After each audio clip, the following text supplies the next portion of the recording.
আচ্ছা, কার্তিক মাসে শুকায়।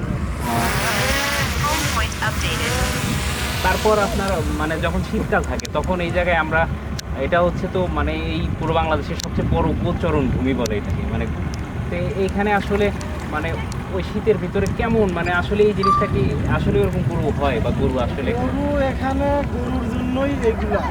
আচ্ছা এটা সামে সব গরুর ঘাসের জন্য এই সামটা বাগাবাড়ি থেকে বীজ কেটে গেছে অনেক রাখা আছে। আর শীতের মধ্যে বলতেছেন এটা পুরো শীতের সময়, ওই সময় ঘাস কেবল মধ্যম সাইজ ওরা উঠবে।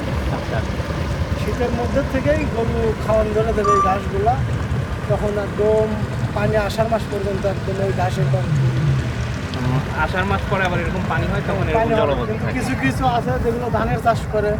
আমাদের বছরের ফসল হলো দুইটা, আচ্ছা এক হলো ঘাস আর ঘাসের পরে কালাইয়ের পরে হলো ধান। এই দুইটাই হলো আমাদের বছরের ফসল। ঘাস চাষ করেন আর ধান চাষ করেন? ধান চাষ করা। মূলত এইসব মানে এই যে জমিগুলো যে রয়েছে এগুলোতে ধান চাষ হয়? হ্যাঁ ধান হয়, কিন্তু মূলত এই যে নদীর যে পাশ দিয়ে যে সব জমি এগুলো তো ধান হয় না, এগুলো তো সবগুলো তো সব ঘাসে। ঘাসের জমি। আর এগুলো তো লিজ কেটে আনা সরকারি বিশ্ববিদ্যালয় সব এরিয়া। আর এই যে মানে এই যে নদীটা গেছে, এই নদীটার নাম কি আসলে? এটা আমাদের ধলাই নদী। এই ধলাই নদীটা- নদী। হ্যাঁ, এটা এই পাশ দিয়ে গেলে বাগাবাড়ি থেকে যমুনার সাথে আটাশ, আর এই পাশ দিয়ে গেলে চলনবিলের সাথে আটাশ। এটা এই নদীটাও চলন বিলের ভিতর দিয়ে গেছে। হ্যাঁ। এই নদীটা ওই যে ওই পাশেও দেখছিলাম, আমি চলন বিলে গেছিলাম এর আগে, ওইখানে দেখে আসলাম। তো মূলত আচ্ছা এই মানে এই নদীতে বা এরকম বর্ষার সময় কি এখানে কোথাও নৌকা বাইচ এরকম কিছু হয়?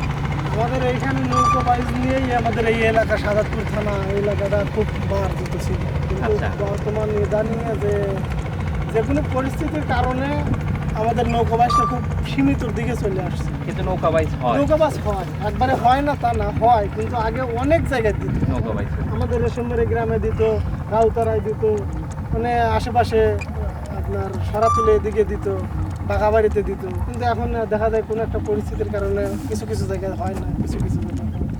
কিন্তু নৌকা বাইচ হয় নৌকা আসলে, বাইচ মানে আমি হয়। পড়ছিলাম তো যে নৌকা বাইচ হয় এই অঞ্চলে। হয়, কিন্তু নৌকা বাইচ হয়। আমি মানে আবার ইউটিউব মানে ভিডিও দেখতে যাই দেখছি কোনো ক্রিয়েটার ভিডিও দেখাতে পারে না যে নৌকা বাইচ হয়, এই জন্য জিজ্ঞেস করলাম।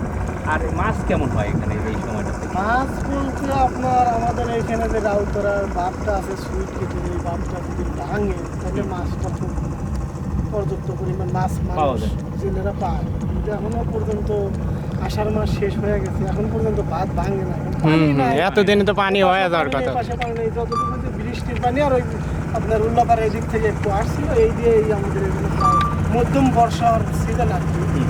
তো এই পানিতে তো আর মাছ ওরকম না। তবে এই যে তারপরও জেলেরা আছে মাছ জেলেরা ধরার জন্য যতটুকু চেষ্টা করতেছে, মাছের দামও যাচ্ছে ভালো, অল্প তাদের মোটামুটি কোথায় যাচ্ছে। আর পর্যটক কেমন আসে, মানে লোকজন কেমন ঘুরতে আসে? পর্যটক আসতে বলতে ঈদের সময় খুব ভালো আসছে। একটু ভালো আসে রেশমবাড়ি ঈদের সময়। ভয় হয় না। আর এই পুরো 5টা দিনে জাল দিয়ে সেরকম তুলতে আসে না। তারপরও যতটুকু আসার ততটুকু আসে। আর আপনারা মূলত বর্ষায় এরকম নৌকা চালান? আর হ্যাঁ, বর্ষা আমাদের সিজন হলো মাছ আর নদীতে মাছ মারি। নৌকার ক্রস আর টুয়েল যে হবে নি। 12 মিশালে কাজ আমাদের কৃষি আবাদের জন্য যতটুকু কৃষক বলতে যা হয় হুম, হুম, হুম। সব ধরনের আর কাজে আমাদের। শীতের সিজনে মোটামুটি কৃষি, গরু আপনারা গরু পালেন না? হ্যাঁ, গরু আমরা আচ্ছা, তাহলে এই অঞ্চলে দেখলাম প্রচুর পরিমাণ গরুর খামার প্রত্যেকটা বাড়িতেই। প্রত্যেকটা এটা কি বাড়িতে ব্যক্তি মালিকানা দেন গরু? সব মালিকানা নিজস্ব গরু সব। আচ্ছা, যে এখানে শুনলাম যে মিল্ক ভিটা আর কি মানে সরকারিভাবে এখানে কোথাও মানে মানে এই যে মিল্ক ভিটা ফ্যাক্টরিটা কি এখান থেকে দুধ কিনে নিয়ে যায়, এর এখান থেকে নাকি? এইটা আমাদের মূলত যে মিল্ক ফ্যাক্টরি যেগুলো আছে, যে দুধ সমিতির ঘর, এগুলো দুধ দেখা যাচ্ছে যে মিল মিটার আমরা যে পরিমাণ দুধ তা মিল মিটারে দিলে পারে পুরো দুধে তো ওরকম দাম তো আমাদের আসে না।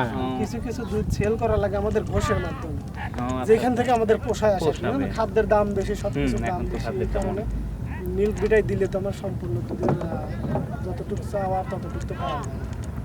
এই কারণে মিল্ক ভিটাকে কারণে এখন আমরা- আর কি অনেকেই দেয় না আর কি। দেয়, মানে একেবারেই যে দেয় না তা না, দেখা যায় যে শতকরা যতটুক দেওয়ার চলে আর কি ততটুক দেয়, বাকিটা ঘোষের মাধ্যমে মাসের মাধ্যমে বিক্রি হয়ে যায়। বাঁচা তো লাগবে, লাগবে। হুম। খাদ্যের দাম বেশি করি।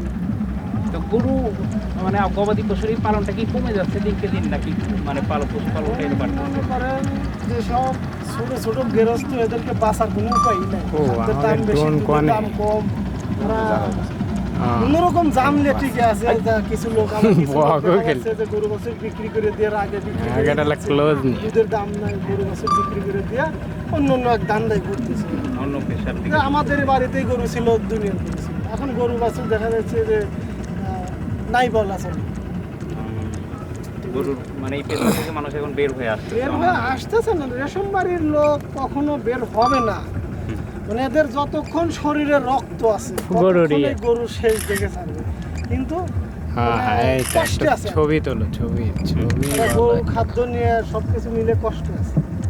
এই যে এখন বর্ষাকালে খেয়ার কেনা, এই খেয়ার কেনার সহজে যে দাম, দামও প্রচুর। খড়ের দাম তো প্রচুর, খড়ের প্রচুর দাম এত দাম, বেশি। এখন দেখা যায় যে একটা গরু বিক্রি করে যে তার ওই খড় কিনতে খেয়ার হয়। কিনতে হবে, এইরকম করে। তাছাড়া তো এখানকার যে গবাদি পশুর যে চরণভূমি, এই অঞ্চলটা যে জন্য বিখ্যাত, এখনকার গবাদি পশুর যে খাদ্যপণ্য, এই পণ্যের দাম অনেক বেশি হওয়াতে কৃষকরা এখন এই দিক দিয়ে খুব সারভাইভ করতেছে আর কি, যার ফলে এই গরু পালন এই জিনিসটা ধীরে ধীরে কমে আসতেছে, কিন্তু তবুও চেষ্টা করতেছে তাদের ঐতিহ্যটা ধরে রাখার জন্য। আর বর্ষা মৌসুমে আপনাদের কেমন লাগে, মানে ব্যক্তিগত অনুভূতি? আমাদের জন্মগত যেখানে যাদের মানে বেড়ে বেড়ে ওঠে ওঠা। অভ্যাস, হ্যাঁ। আমরা এইখান থেকে শহরে আমরা থাকতে পারবো না। হ্যাঁ হ্যাঁ। শহরের লোক এসে আমাদের এখানে থাকতে পারবে না, না, কারণ আমরা 4 মাস পানিতেই খুশি, 8 মাস শুকনোতে খুশি। খুশি।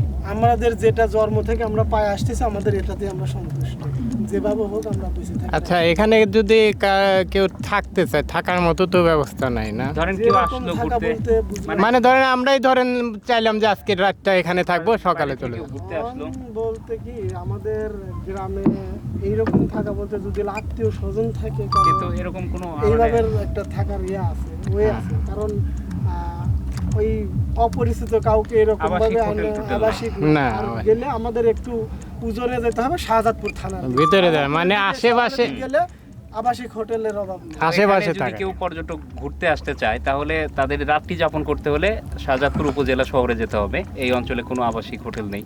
এই অঞ্চলে সারাদিন ঘুরে আপনার রাত্রি গিয়ে থাকতে হবে হচ্ছে শাহজাদপুর উপজেলা শহরে। তো মোটামুটি আপনার